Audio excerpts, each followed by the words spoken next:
ETV YouTube ఛానల్స్లో మీ వ్యాపార ప్రకటనల కోసం ఈ నంబర్కి కాల్ చేయండి.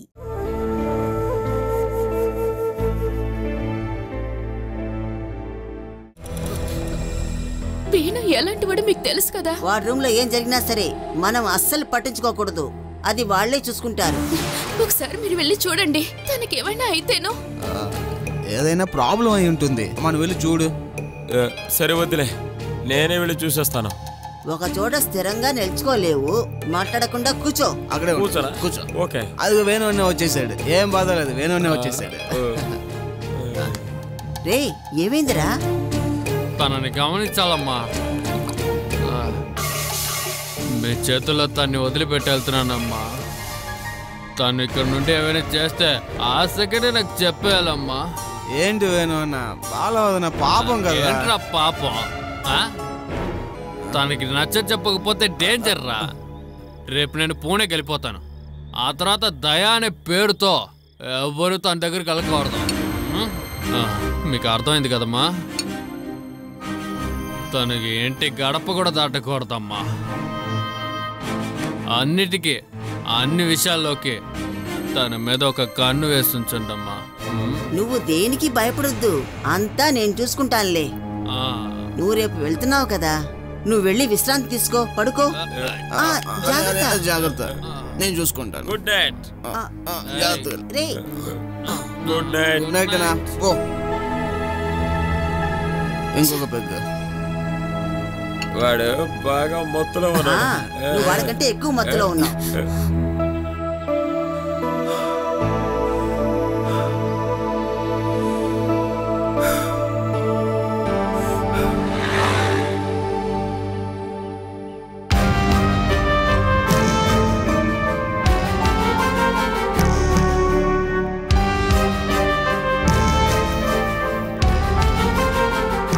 ఒక నిమిషం ఉండండి. నేనా? మీరు వేణుగోపాల్? వేణుగోపాల్ ఈరోజు చాలా దూరం వెళుతున్నాడు, పూణేకి. నాకు కొంచెం పని ఉంది, నేను వెళ్ళొస్తాను. ఒక నిమిషం. అందుకంటే ముఖ్యమైన విషయమే, వేణుగోపాల్ మావయ్యతో మాట్లాడాలి. అవును, ఏంటంత అర్జెంటు? అది బస్సు వెళ్ళిపోతుంది. ఒక బస్సు పోతే ఇంకో బస్సు వెనకాల వస్తుంది. కానీ కొన్ని విషయాలు అలా కాదు. ఒకటి పోతే పోయిందని ఇంకో దానికోసం కాసుకుంటూ కూర్చోలేము. నేను ఎవరో తెలుస్తుందా? వేణు పెళ్లిలో మిమ్మల్ని చూసినట్టుగా నాకు గుర్తుంది. అయితే గుర్తుంది. నేను బాలసుధ అక్క భర్తని, మనోజ్. వేణుగోపాల్కి ఏదైనా రోగం ఉందా? ఏం రోగం? ఒంట్లో ఏ ప్రాబ్లం లేదని తెలుస్తుంది. మానసికంగా అతనికి ఏదైనా రోగం ఉందా అని నాకు తెలియాలి. ఎందుకు మహేష్ అలా అడుగుతున్నావు? మహేష్ కాదు, మనోజ్.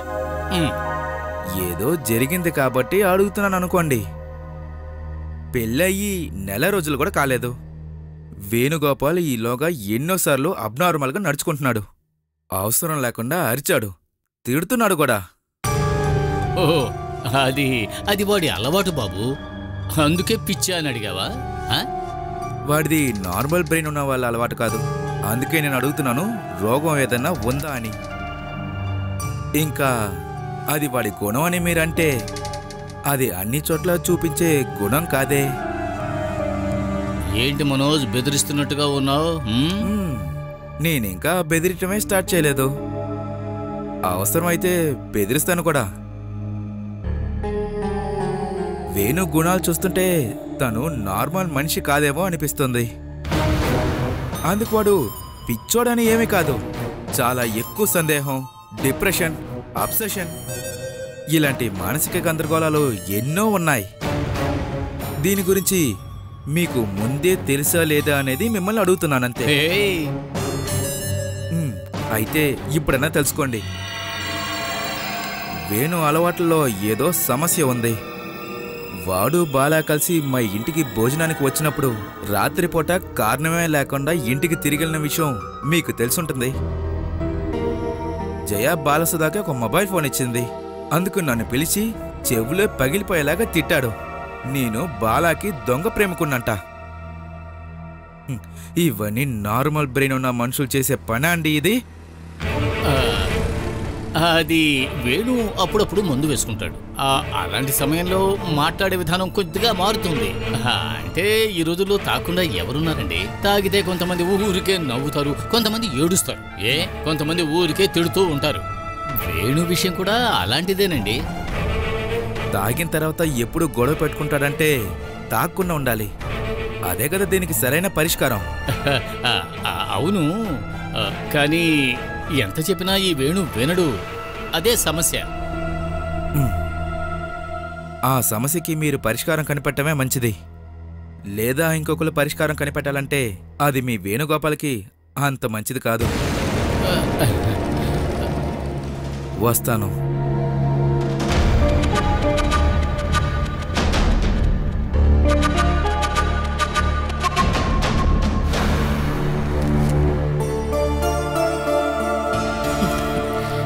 టీ తీసుకోండి. నువ్వు వెళ్ళి నా కళ్ళజోడు తీసురా, టేబుల్ మీద పెట్టాను. ప్రీతి, చాలా బాగుంది.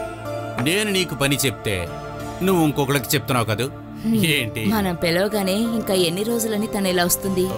పెళ్ళైపోతే ఇక అమ్మా నాన్న మాటలు వినాల్సిన అవసరం లేదుగా. ఇదిగోండి, నాకు తెలుసు ఇందుకే పిలిచారని. పేపర్ తీసి చేతిలో పెట్టుకుని పిలవడం ఇది ఫస్ట్ టైం ఏం కాదు కదా. సూరజ్ అన్నయ్య,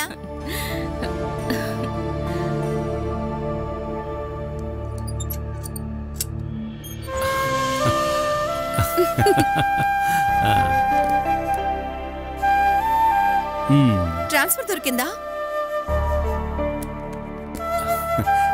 చెప్తాన్రా.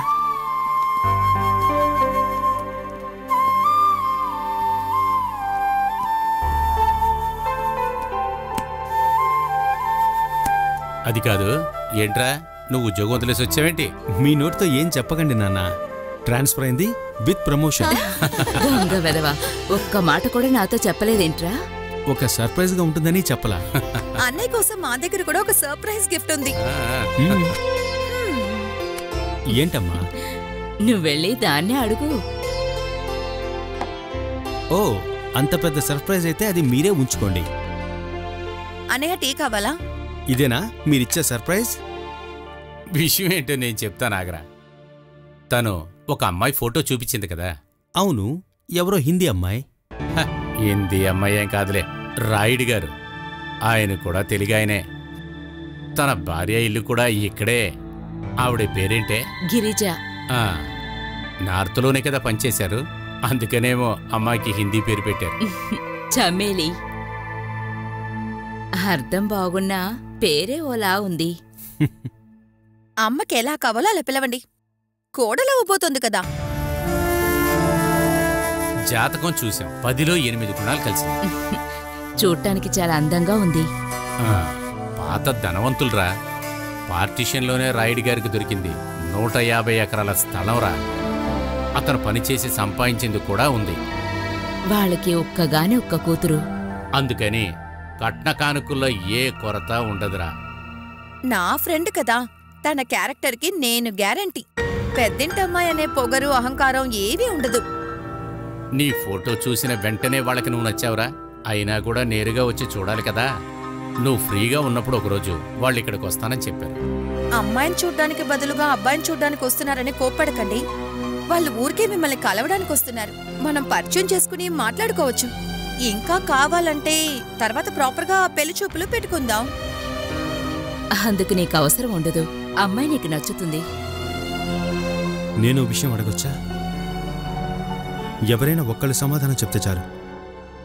మీరు ఇంత పెద్ద నిర్ణయం తీసుకునే ముందు నన్ను ఒక్క మాటైనా అడిగారా? ఎవరైనా?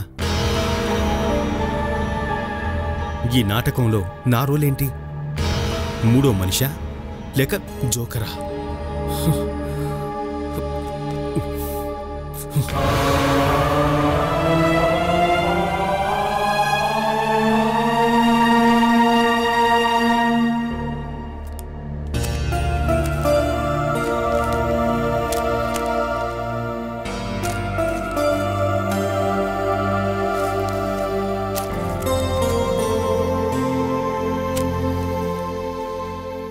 ఇదేనే తల్లి ప్రేమ.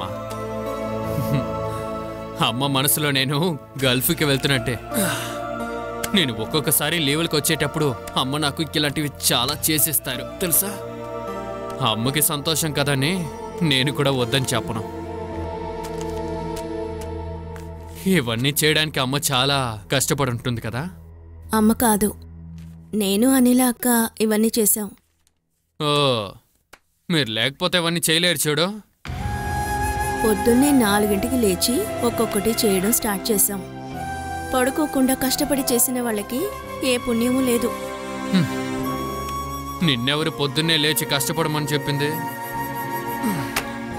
మీరు ఎవ్వరూ లేకపోయినా అమ్మ నాకు ఇవన్నీ చేసి పడతారు. చెయ్యరని నేను చెప్పలేదుగా. కష్టపడిన వాళ్ళని కూడా మెచ్చుకోవాలి కదా. బలా, నాకిలా చాలా చేసి పెట్టాలనేది నీ నిర్ణయం కాదు కదా. చెప్పు. ఇవన్నీ అమ్మ చెప్పే కదా మీరు చేశారు. అదే చెప్పాను. 10 మంది భార్యలు ఉన్న పిల్లోడిని చూసుకోవడానికి ఒక అమ్మ ఉండాలి. అవునండి, ఇప్పుడు మీరు చెప్పింది నిజమే. ఎంత పెరిగినా తల్లికి తన బిడ్డలు చిన్నపిల్లలేగా. పిల్లలు ఎన్ని తప్పులు చేసినా సమస్య లేదు కదా. అవన్నీ తప్పే కాదన్నట్టు ఉంటారు. ఆవిడ ప్రార్థన వల్లే ఇప్పుడు మన కుటుంబం ఇలా బాగుంది. అందుకని అమ్మని బాధ పెట్టే విషయం ఏమైనా నా సైడ్ నుంచి నేను చేయను. మరి నాన్న? నాన్నకి ఈ కుటుంబం మీద ఉన్న బాధ్యత కొద్ది రోజుల్లోనే నీకు అర్థమై ఉంటుంది కదా. జీవితం అనేది ఒక సర్కిల్ లాంటిదని అందరూ అంటుంటారు. మనం ఏం చేస్తామో అది తిరిగి మనకే వస్తుంది. నువ్వు నాకు ఫిలాసఫీ నేర్పించక్కర్లేదు. నిండి ఉన్న బిందెలో మళ్ళీ ఎందుకు నీళ్లు పట్టడం? ఇంకా నేను లేనని అమ్మ విషయంలో ఏ కొరత ఉండకూడదు. మీ అమ్మకి ఇక్కడ ఏ కొరత ఉండదుగా. వదిన ఎలాంటి వారో తెలుసు కదా. తను ఇక్కడ బతుకుతుందంటే తన ఆలోచన మొత్తం ఈ ఇంటికి ఎలా సమస్య తీసుకొస్తామని. ఇంత ఐకమత్యంగా ప్రేమగా ఉన్న అన్నదమ్ముల మధ్య ఏ సమస్య వస్తుంది? అనిలక్కే కాదు, ఆ భగవంతుడే తిరిగి వచ్చినా మీ మధ్య ఏ సమస్య రాదు. అందుకు కారణం ఆడవాళ్ళ చెడ్డ అలవాట్లని మగవాళ్ళు పట్టించుకోకుండా వదలడం. నువ్వు చూడకో, అమ్మాయిల మాటల్ని వినే వాడిప్పుడు రోడ్లో నుంచున్నాడు. మీ అమ్మ కూడా ఒక ఆడదే అని మర్చిపోకండి. అమ్మ విషయాల్ని ఇకపై నువ్వే జాగ్రత్తగా చూసుకోవాలి. అందుకేం అవసరం లేదులేండి. తన విషయాల్లో ఎవరు తలదూర్చకుండా ఉండడమే ఆవిడికి ఇష్టం. అనవసరంగా తలదూర్చొద్దులే. ఇంక నేను ఇక్కడ లేనప్పుడు నీకేదైనా సమస్య వస్తే దానికోసం ఇక్కడ ఎవరితోనూ గొడవ పడద్దు. నాకు వెంటనే కాల్ చేయి.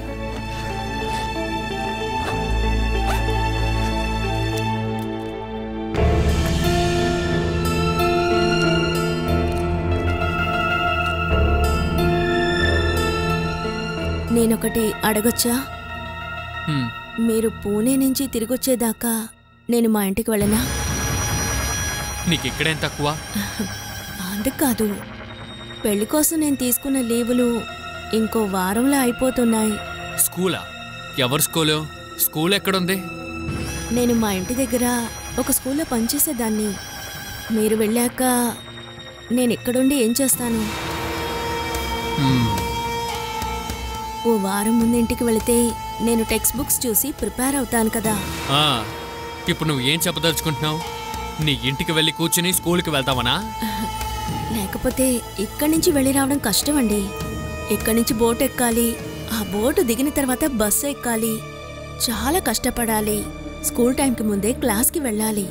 ఇప్పుడు నువ్వు స్కూల్లో ఉద్యోగం చేయబోతున్నామని ఎవరు చెప్పారు? ఇంకా ఇక్కడి నుండి నువ్వు ఎక్కడికి వెళ్ళక్కర్లేదు. నీ స్కూలు కాలేజు అంతా ఈ ఇల్లే.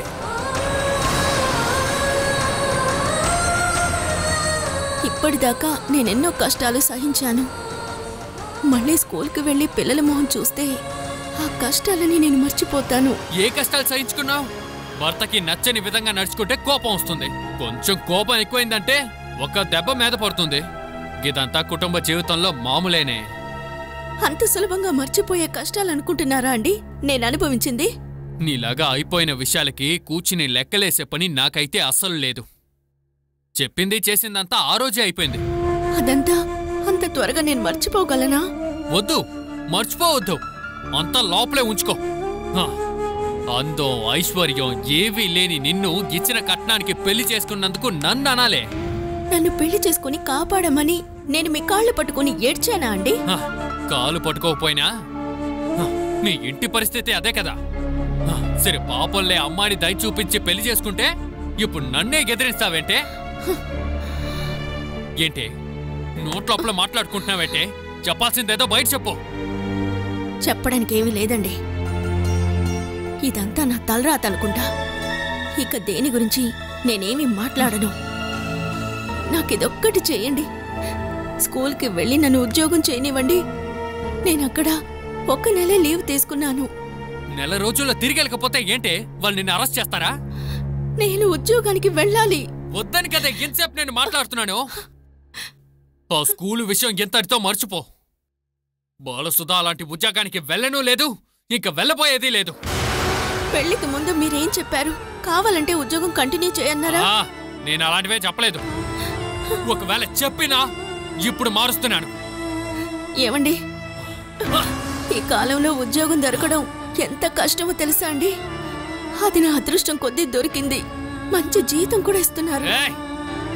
నెలకి 1,00,000 రూపాయలు ఇచ్చే ఉద్యోగం అయినా సరే నిన్ను నేను ఉద్యోగానికి పంపించలేను. నాకు ఉద్యోగానికి వెళ్ళాలి. మీరు వెళ్ళొద్దు అని అన్నా నేను అందుకు ఒప్పుకోను. ముఖ్యమే, అసహ్యంగా అడుగుతాను. నా అనుమతి లేకుండా నువ్వు ఈ ఇంటి గడప దాటామట్టేనా నీ కాళ్ళు 2 వెరక్కొట్టి పొయ్యిలో పడతాను. నువ్వు ఇంకా స్కూల్కి వెళ్ళి ఏం చేస్తావే? అక్కడ ఉద్యోగం చేసే సార్తో ఊటీ కొడైకెనాల్ టూర్కి వెళ్ళడానికా? ఇంతకాలం నీ ఇష్టానికి జీవించింది నీకు సరిపోలేదు కదా. స్కూల్లో ఉద్యోగం చేస్తున్నానని ఇంట్లో నుండి బయలుదేరితే ఎవ్వరికీ అనుమానం రాదు. నీకు ప్రతిరోజు ఒక్కొక్క తిరగాలి కదే. నేనటువంటి దాన్ని కాదు. ఇంతకాలం మర్యాదతోనే బతికాను. ఆడపిల్లల్ని ఎలా పెంచాలో బాగా తెలిసిన తల్లిదండ్రులకి నేను పుట్టాను, నేను పెరిగాను. అమ్మో, నీ అమ్మ నాన్న ఎలాంటి వాళ్ళని నాకు తెలిసే. వాళ్ళ కూతుర్లు మొహం చూపించే ఎంతో మంది దగ్గర డబ్బులు తీసుకున్నారు కదా. నీ అక్క కథలు కూడా నేను ఎన్నో విన్నాను.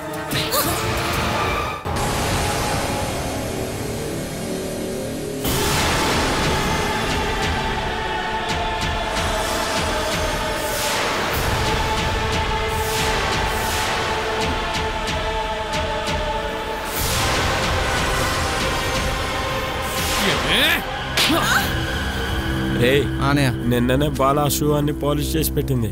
అయినా ఊరుకునే ఒకసారి ఏంట్రా శబ్దం?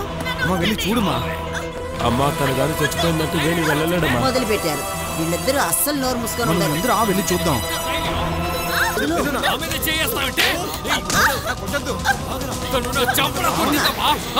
నువ్వే చేసుకుంటే ఇంటికి వదిలేవరా? ఎంత పొగరు.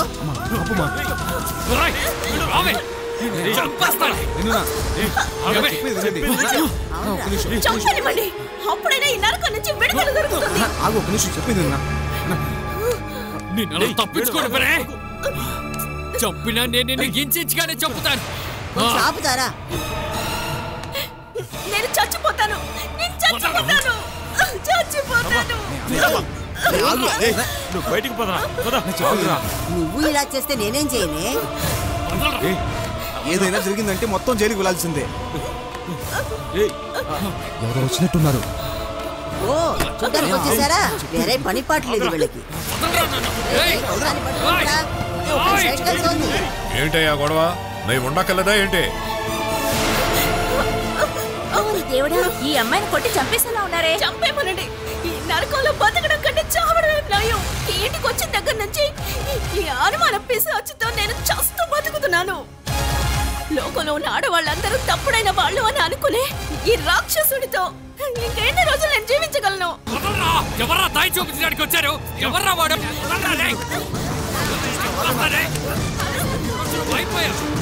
ఇక్కడ ఏమైనా వేడుకలు జరుగుతున్నాయా?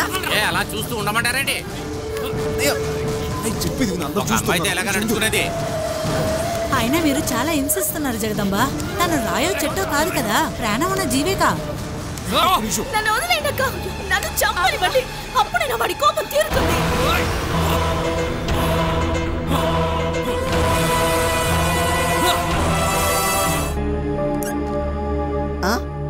నువ్వు ఎక్కడికి వెళ్తున్నావు బాలా? టాక్సీ స్టేషన్కి వెళ్ళుంటుంది. ఎక్కడికి వెళ్తున్నావు అని అడుగుతున్నా. నాకిష్టం అనే చోటికి. నన్ను అడ్డుకోవాలని చూడకండి.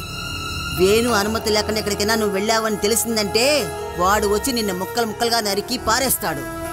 అంతవరకు నేను చూస్తూ ఊరుకోను. ఇక నేను ఇంటికి తిరిగి రాను. ఇక అంతా అయిపోయింది. ఒక పిచ్చి పట్టిన కుక్కతో జీవించడం కంటే వెళ్ళడమే మంచిది. నేను వెళుతున్నాను. ఇక్కడి నుండి నువ్వు ఎలా వెళ్తావో? వాడు లేనప్పుడు నువ్వు మూటా ముళ్ళు తీసుకెళ్తే నేను చూస్తూ ఊరుకుంటానా? నువ్వు ఇక్కడ ఉన్నవి ఏవైనా తీసుకెళ్తున్నావో లేదనని నాకెలా తెలుస్తుంది? బాలా, నేను నిన్ను వెళ్ళనివ్వను. లేకుంటే ఆ పెట్టి ఇక్కడే పెట్టి వెళ్ళు. ఏయ్, వెళ్ళకూడదని చెప్పానా? ముట్టుకోవద్దన్నా. పోలీసులకి కంప్లైంట్ ఇచ్చాను. తల్లి కొడుకులు జైలుకి వెళతారు. నాకంటూ అడగడానికి ఎవరు లేరు అనుకోకండి.